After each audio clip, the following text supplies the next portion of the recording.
প্রিয় ছাত্রছাত্রীরা, আজকে আমি নিয়ে এসেছি বর্ধমান ইউনিভার্সিটি বিএ চতুর্থ সেমিস্টার ইতিহাস মেজরের দ্বিতীয় অধ্যায়ের কিছু 2 নম্বরের প্রশ্নের উত্তর। পাল বংশের প্রতিষ্ঠাতা কে? গোপাল।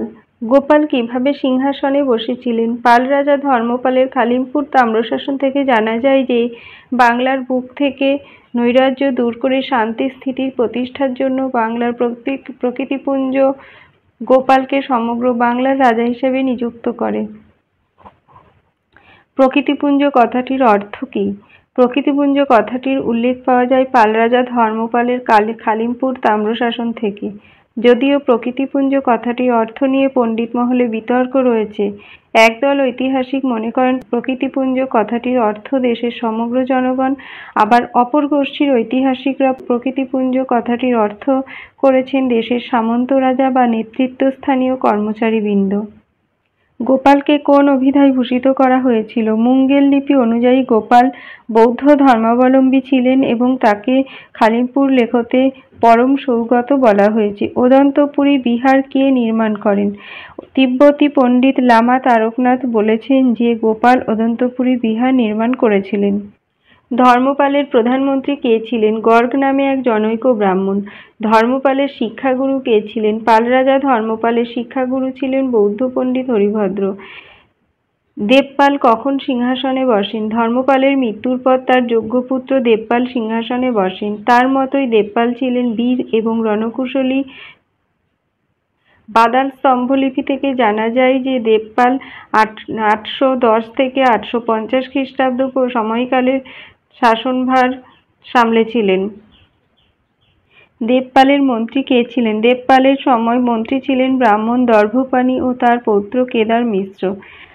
দেবপাল কি উপাধি গ্রহণ করেছিলেন? দেবপাল পরমেশ্বর, পরমভট্টারক, মহারাজাধিরাজ উপাধি গ্রহণ করেছিলেন।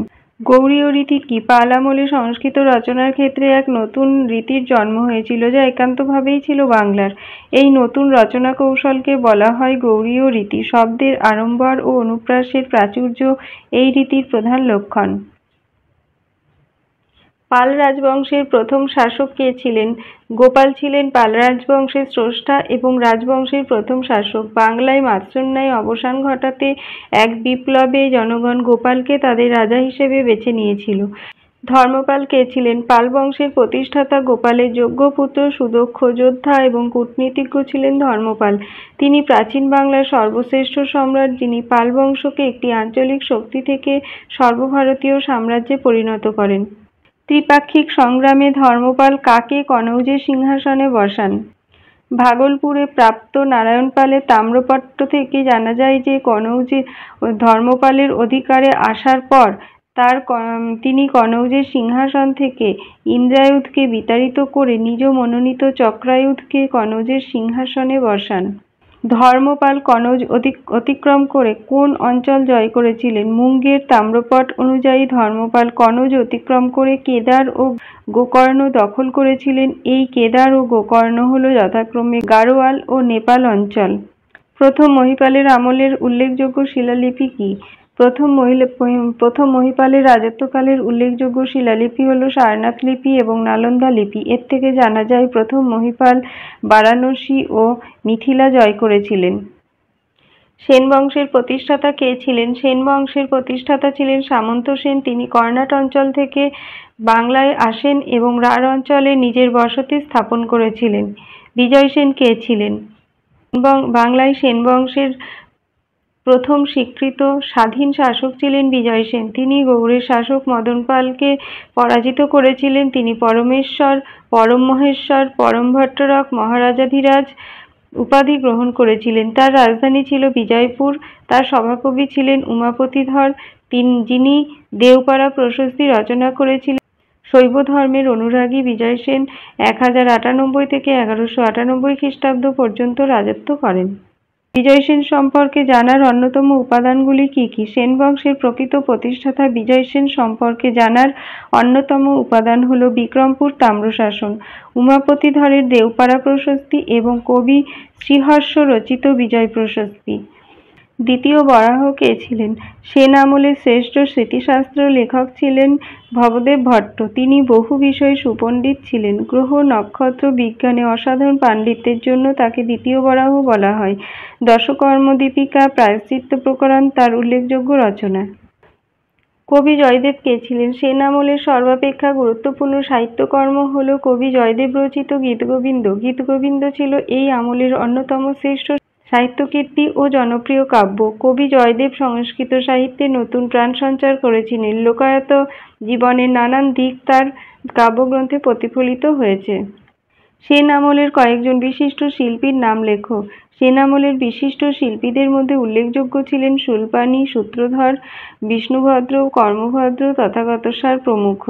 বল্লাল সেন ও লক্ষণ সেন কোন দেবতার উপাসক ছিলেন? বল্লাল সেন ছিলেন শিবের উপাসক, অন্যদিকে লক্ষণ সেন ছিলেন বৈষ্ণব। তিনি নিজেকে পরম বৈষ্ণব বলে ঘোষণা করেন। সেন যুগের শ্রেষ্ঠ শিল্পী কে ছিলেন? শূলপাণি। বল্লাল সেনের লেখা দুটি গ্রন্থের নাম লেখো। দানসাগর ও অদ্ভুত সাগর। কার রাজসভায় পঞ্চরত্ন ছিল তাদের নাম লেখো। সেন বংশের রাজা লক্ষণ সেন বিদ্যোৎসাহী ছিলেন। তিনি জ্ঞানীগুণী ব্যক্তিদের সমাদর করতেন। তার রাজসভায় বিখ্যাত 5 জন মনীষী ছিলেন যারা পঞ্চরত্ন নামে খ্যাত। তারা হলেন কবি জয়দেব, উমাপতিধর, ধৈ, শরণ ও গোবর্ধন। ধৈ কে ছিলেন? লক্ষণ সেনের সভায় যে 5 জন সভাকবি ছিলেন তাদের মধ্যে অন্যতম ছিলেন ধৈ। তিনি কালিদাসের মেঘদূত কাব্যের অনুকরণে পবনদূত নামে একখানি কাব্য রচনা করেছিলেন। হলায়ুধ কে ছিলেন? লক্ষণ সেনের প্রধান বিচারপতি ছিলেন হলায়ুধ। তিনি ছিলেন সেই সময়ের প্রসিদ্ধ পণ্ডিত। তার রচিত ব্রাহ্মণ সর্বস্ব, মীমাংসা সর্বস্ব, বৈষ্ণব সর্বস্ব গ্রন্থগুলি বাংলায় সংস্কৃত সাহিত্য সৃষ্টিকে সমৃদ্ধ করেছে। দ্বিতীয় পাল সাম্রাজ্যের প্রতিষ্ঠাতা কাকে বলা হয়? পাল সাম্রাজ্যের ঘোরতর দুর্দিনে দ্বিতীয় বিগ্রহপালের পুত্র প্রথম মহীপাল সিংহাসনে বসেন। পাল সাম্রাজ্যের লুপ্ত গৌরব কিছুটা পুনরুদ্ধারে সক্ষম হন। তাকে তাই দ্বিতীয় পাল সাম্রাজ্যের প্রতিষ্ঠাতা বলা হয়।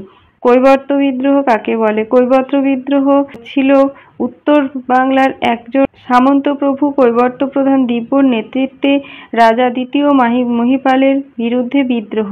এই বিদ্রোহের মাধ্যমে কৈবর্তরা বরেন্দ্রকে বন্দী করতে সক্ষম হয়। বিদ্রোহটি অনেকে ভারতীয় ইতিহাসে প্রথম কৃষক বিদ্রোহ বলে মনে করেন। পাল বংশের শেষ রাজা কে ছিলেন? পাল বংশের শেষ সম্রাট মদন পাল এবং সেন বংশের উত্তরসূরি বলে পরিচিত। তার বংশ সম্পর্কে কিছু বিতর্ক রয়েছে এবং গোবিন্দ পালকে 18তম সম্রাট হিসেবে উল্লেখ করা হয়েছে, যদি বিস্তারিত অনিশ্চিত। বাংলায় কৌলীন্য প্রথা প্রবর্তন কে করেন? তার রচিত দুটি গ্রন্থের নাম কি অথবা কৌলীন্য প্রথা কি? সেনবংশীয় রাজা বল্লাল সেন বাংলায় কৌলীন্য প্রথা চালু করেন। ন্যায়পরায়ণতা ও জাতিগত পবিত্রতা রক্ষার উদ্দেশ্যে তিনি ব্রাহ্মণ, বৈদ্য ও কায়স্থ এই 3 উচ্চ শ্রেণীর মধ্যে কৌলীন্য প্রথা চালু করেন। তার রচিত বিখ্যাত গ্রন্থ হল দানসাগর ও অদ্ভুত সাগর। সেন বংশের পতনের কারণগুলি লেখো। বিভিন্ন কারণের সমন্বয়ে সেন বংশের পতন ঘটেছিল, যথা লক্ষণ সেনের রাজত্বের শেষ পর্বে অভ্যন্তরীণ বিদ্রোহ ও বহিরাগত আক্রমণের চাপে সেন রাজ্য পতনের দিকে এগিয়ে যায়। সেন রাজ্যের প্রাদেশিক শাসনকর্তারা একের পর এক স্বাধীন হয়ে যায়। লক্ষণ সেনের মৃত্যুর সাথে সাথেই সেন বংশের গৌরবময় অধ্যায় শেষ হয়ে যায়। সর্বোপরি মুসলিম শাসক ইখতিয়ার উদ্দিন মুহাম্মদ বিন বখতিয়ার খলজির আক্রমণে সেন সাম্রাজ্য একেবারে ভেঙে পড়ে।